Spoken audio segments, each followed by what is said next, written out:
Bonsoir et merci de nous ouvrir vos portes pour passer un temps de louange et d'étude de la Bible ensemble. Vous êtes prêts? Installez-vous confortablement parce que Bon Sabbat chez vous, saison 5 commence maintenant.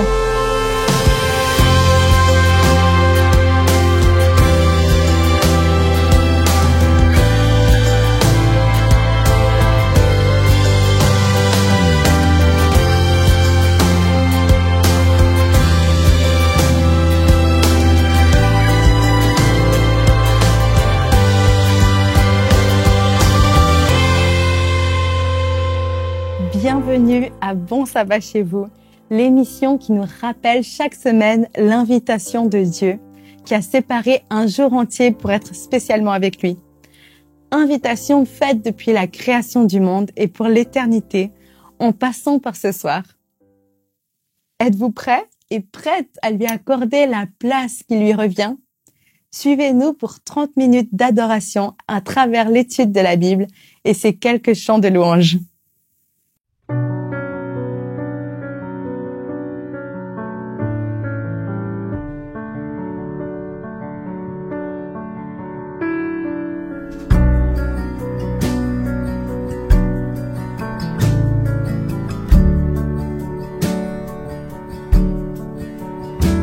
Jésus est au milieu de nous, son regard s'abaisse sur nous, sa douce voix l'entendez-vous, je veux vous bénir tous, je veux vous bénir tous, sa douce voix l'entendez-vous, je veux vous bénir tous.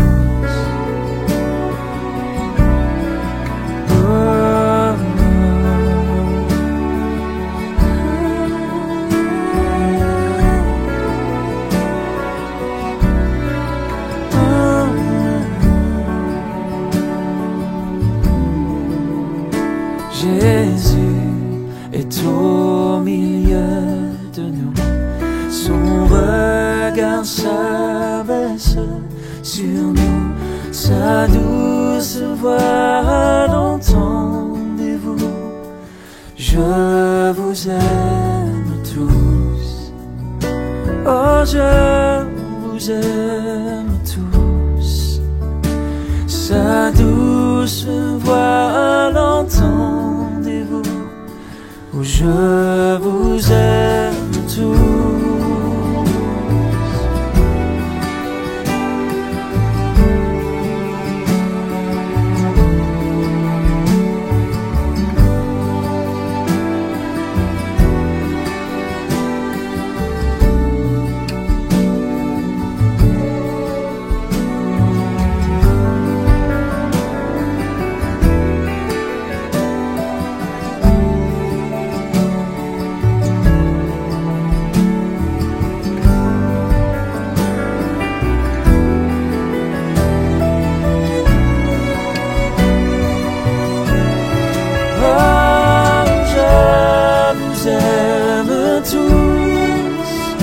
Sa douce voix l'entendez-vous, je vous aime tous, oh,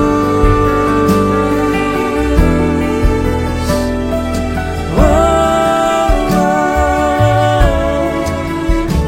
je vous aime tous.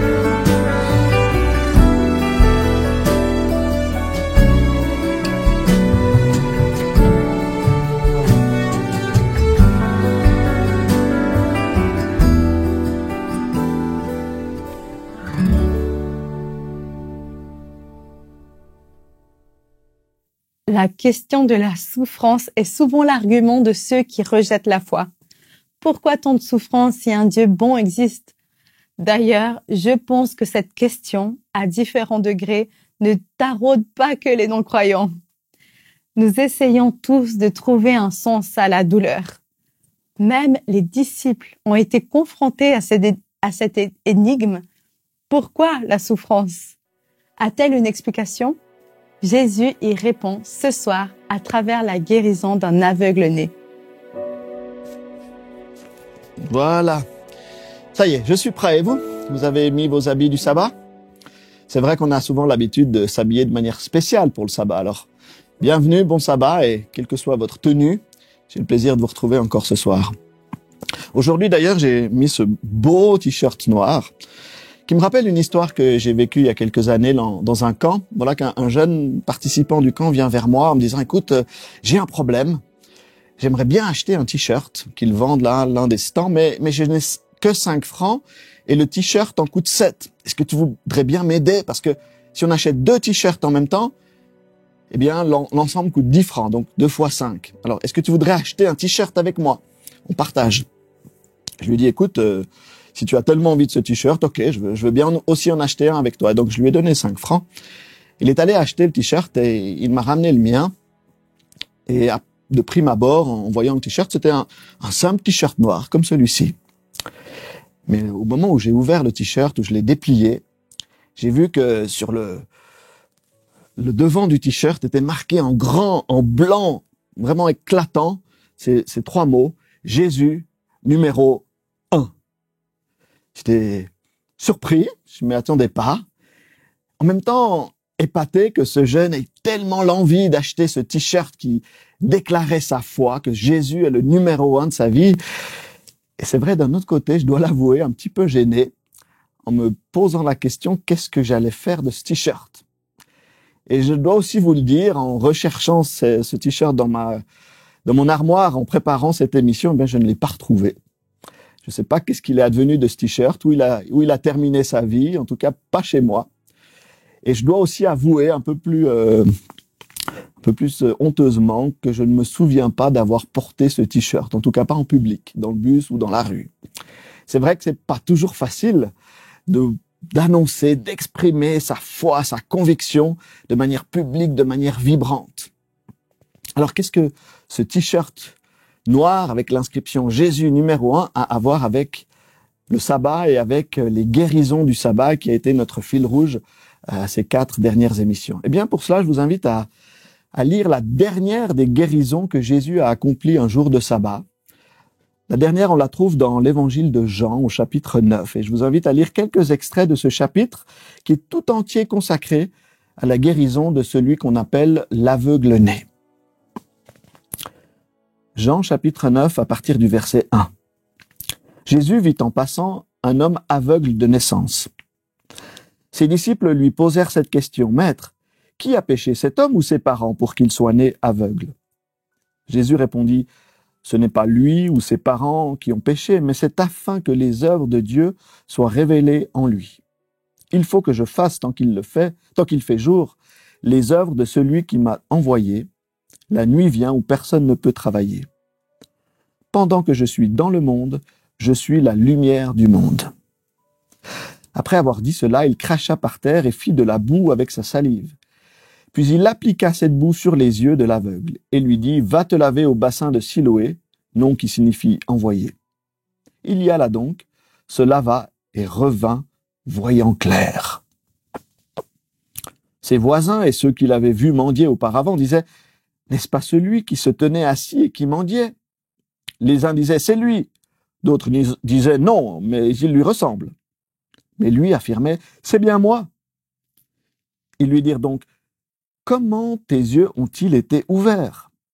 Il répondit « L'homme qu'on appelle Jésus a fait de la boue, l'a appliqué sur mes yeux et m'a dit « Va au bassin de Siloé et lave-toi ». J'y suis donc allé, je me suis lavé et j'ai pu voir. Ils lui dirent « Où est cet homme ?» Et lui répondit « Je ne sais pas ». Ils menèrent vers les pharisiens l'homme qui avait été aveugle. Or, c'était un jour de sabbat, que Jésus avait fait de la boue et lui avait ouvert les yeux. On continue un peu plus loin, à partir du verset 24. Les pharisiens appelèrent une seconde fois l'homme qui avait été aveugle et lui dirent « Rends gloire à Dieu, nous savons que cet homme, celui qui t'a guéri, est un pécheur. » Lui répondit « Mais s'il est un pécheur, je n'en sais rien. Je sais une chose, c'est que j'étais aveugle et maintenant je vois. » Ils lui dirent « Qu'a-t-il fait? Comment a-t-il ouvert les yeux ?» Il leur répondit « Je vous l'ai dit, et vous ne m'avez pas écouté. Pourquoi voulez-vous entendre encore? Voulez-vous aussi devenir ses disciples?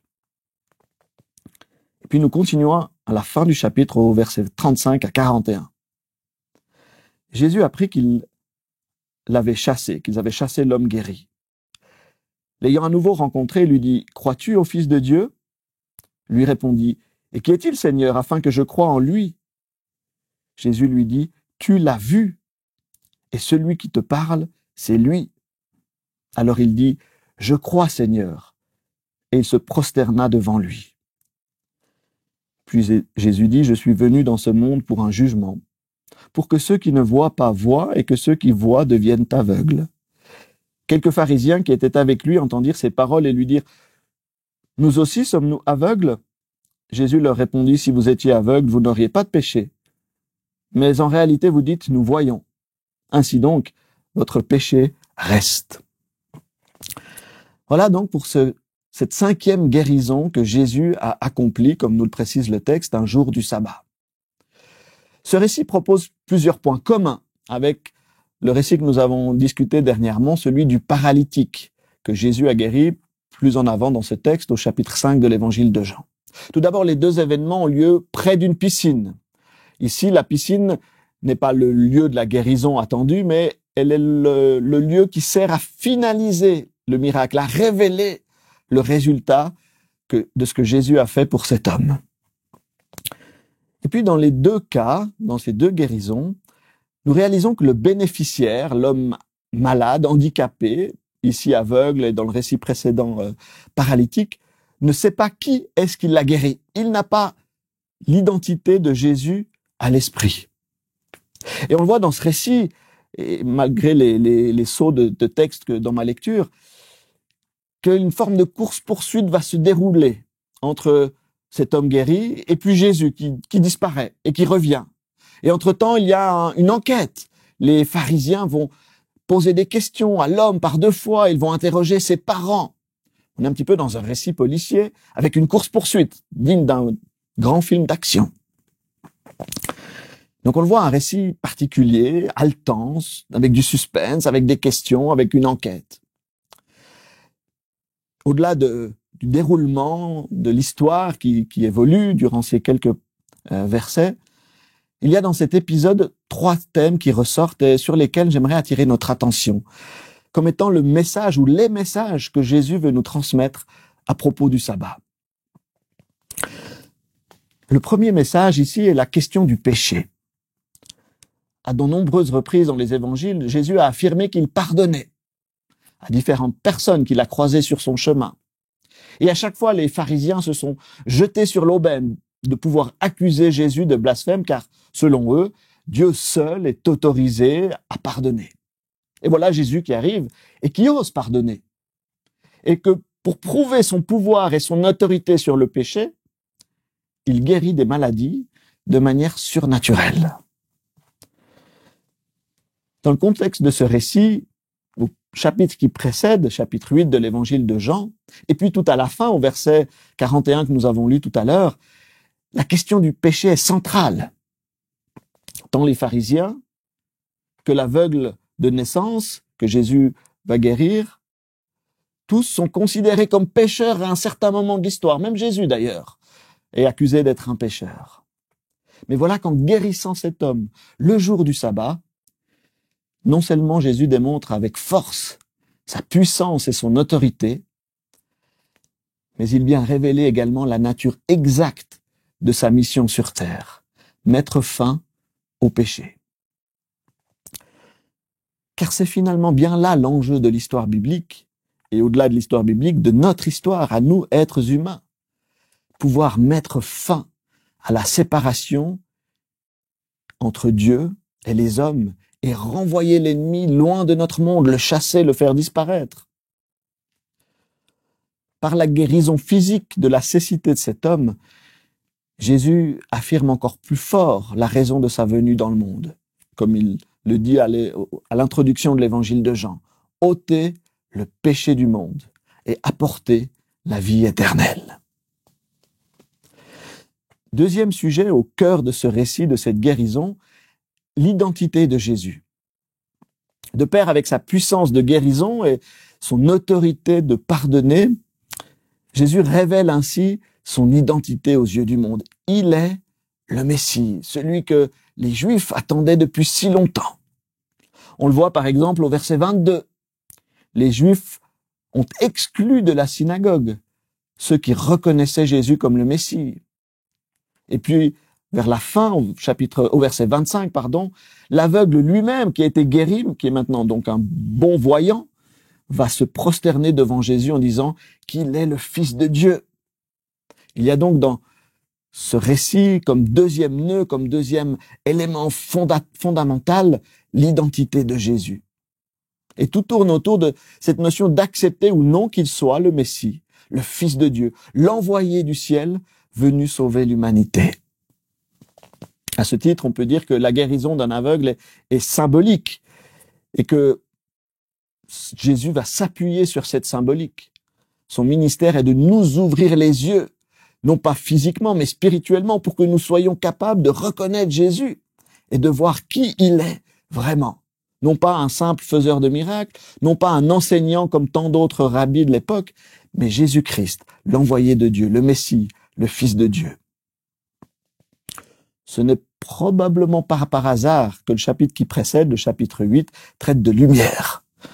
Jésus s'y présente comme la lumière du monde, Jean chapitre 8, verset 12. Et en tant que lumière, son rôle est d'éclairer le monde, d'ouvrir les yeux spirituels de ceux qui ne le reconnaissent pas. Le fait que ce miracle ait lieu un sabbat nous ouvre les yeux à nous sur le message du sabbat, sur le sens du sabbat. Reconnaître et surtout rencontrer Jésus, le maître du sabbat. On le comprend, le sabbat est donc avant tout une affaire relationnelle. Vivre avec Emmanuel, Dieu avec nous. Paradoxalement, les pharisiens qui ne reconnaissent pas Jésus, ce sont eux qui sont les aveugles, ce qui va provoquer jugement et condamnation sur eux. La question qui se pose est ironique. Qui est réellement aveugle dans ce récit? L'aveugle physique ou les pharisiens bien au courant, normalement, théoriquement, du message de la Bible, du message de la Torah? Qui a vraiment besoin d'un miracle? Les croyants ou les incroyants? Les fidèles ou les pécheurs? Et vers quoi la guérison de notre aveugle spirituel, de notre aveuglement spirituel, nous conduit-elle? Qu'avons-nous de neuf à voir avec nos yeux guéris? C'est ce qui nous amène au troisième thème de ce récit, l'adoration donnée à Jésus. Car finalement, tout dans ce récit nous conduit vers ce que cet aveugle guéri expérimente et offre à Jésus. Au verset 38, il se prosterne devant Jésus.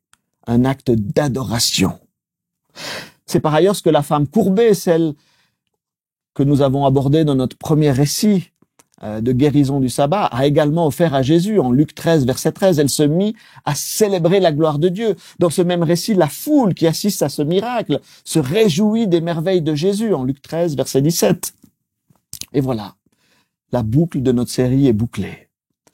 L'adoration est le cœur de la vie et de la foi chrétienne.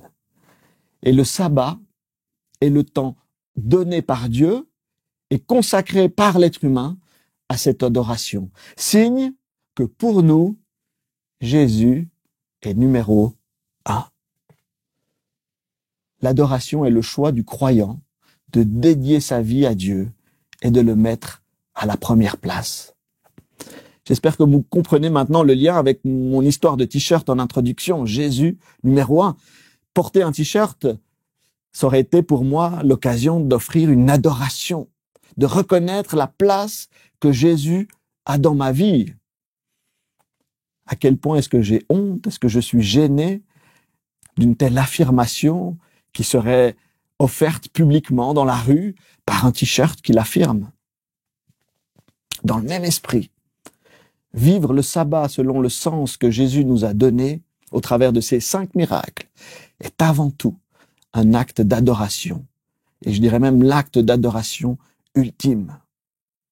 Vivre le sabbat, c'est reconnaître par un engagement concret et direct, pas seulement en paroles ou quelques mots écrits sur un t-shirt.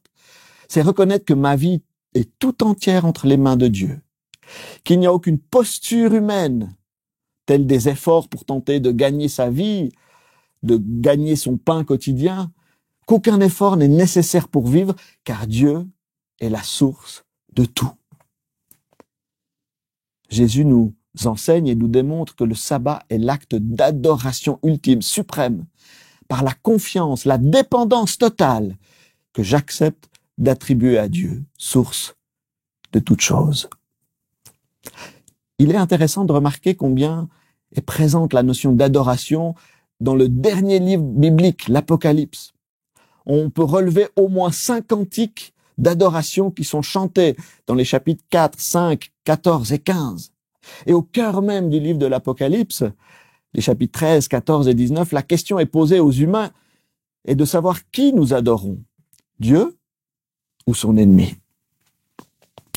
En faisant le lien avec ce livre de l'Apocalypse, nous comprenons peut-être comment le sabbat, jour d'adoration, jour de louange, est directement tourné, orienté vers l'avenir.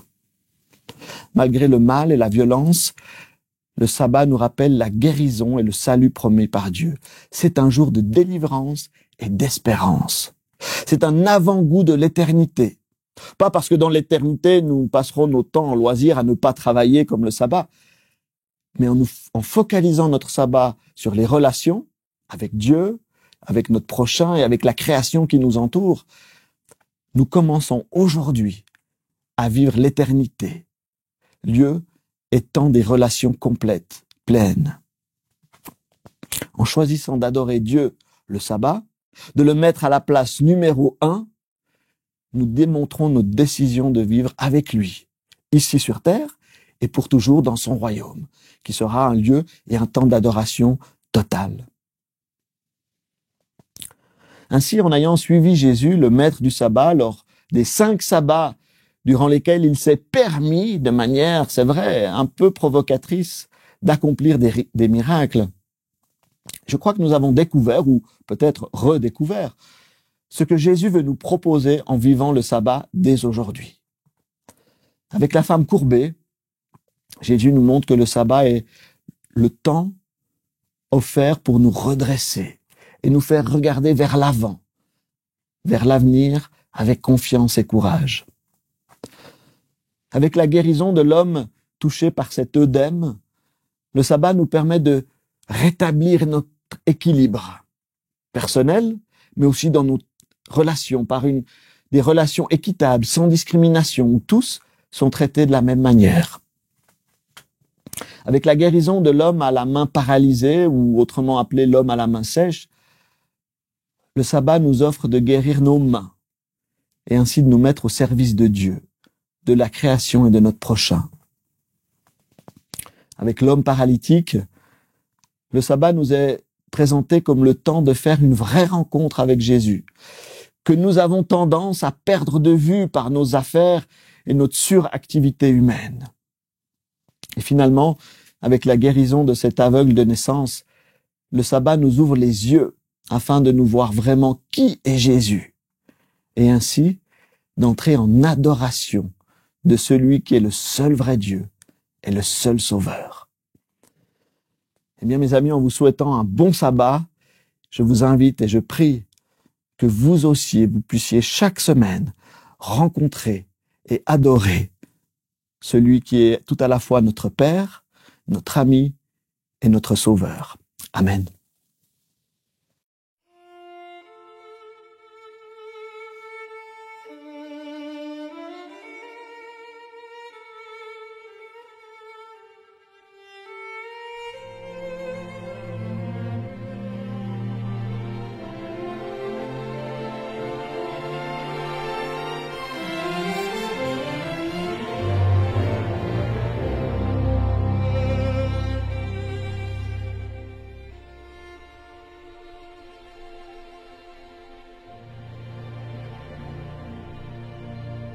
Le monde court toujours après le succès. Peut-être est-ce la clé du bonheur qui sait. On est prêt à se battre pour l'or et l'argent. Tout ça peut disparaître en un instant. Mais Jésus est notre unique espérance.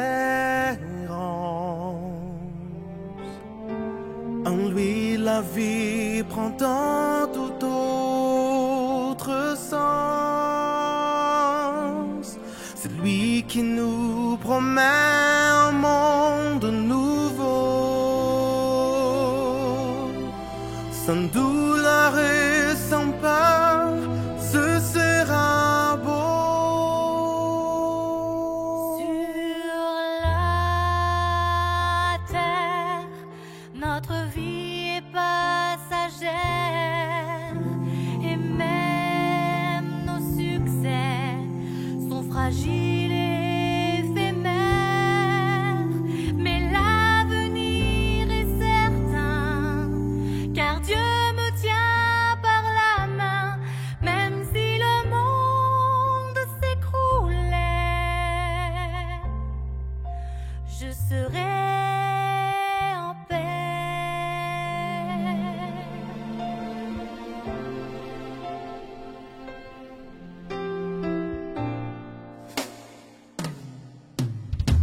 Remets ta vie entre les mains du Maître. Confie-lui tous tes projets, il agira. Le vrai bonheur sur terre, c'est de le connaître. Vivre ici-bas, mais dépendre du roi. Sur la terre, notre vie est passagère, et même nos succès sont fragiles et éphémères. Mais l'avenir est certain, car Dieu me tient par la main, même si le monde s'écroulait, je serai en paix.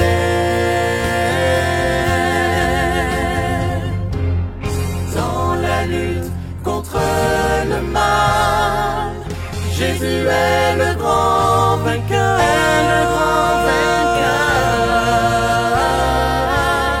C'est lui notre général, il est notre rédempteur.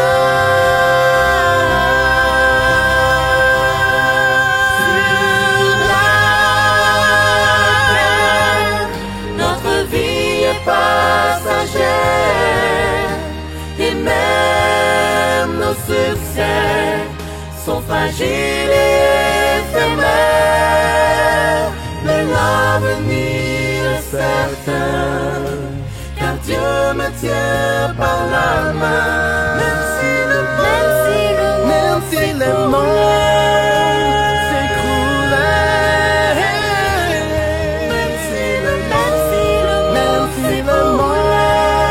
s'écroulait, même si le monde s'écroulait,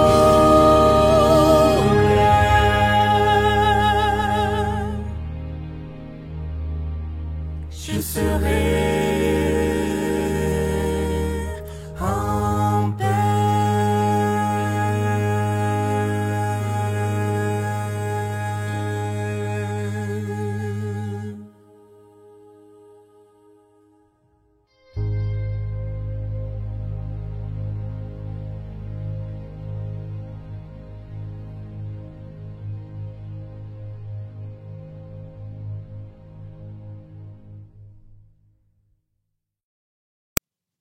Nous allons prier, si vous le voulez bien.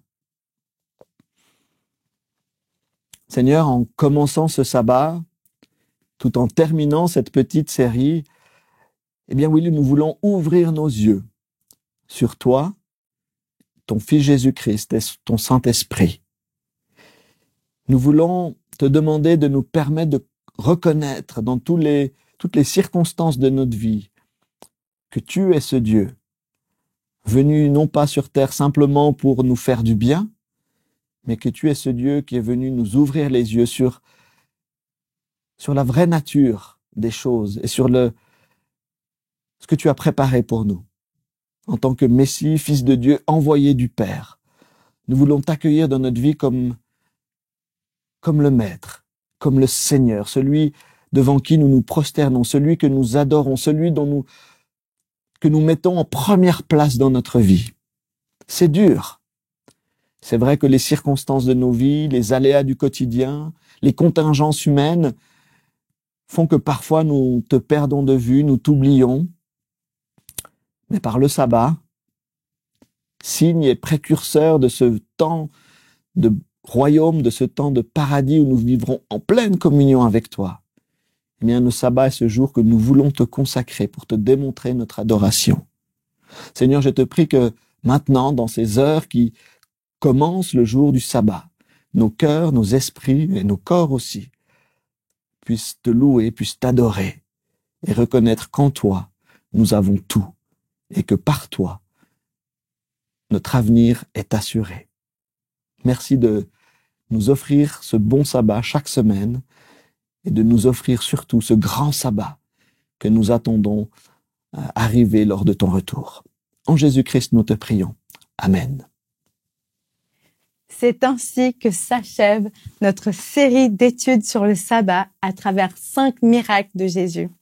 Vous pouvez trouver les 4 vidéos à ce sujet sur le site adventplay.tv, rubrique Bon sabbat chez vous, saison 5, ou dans notre playlist Bon sabbat chez vous, saison 5, sur cette chaîne.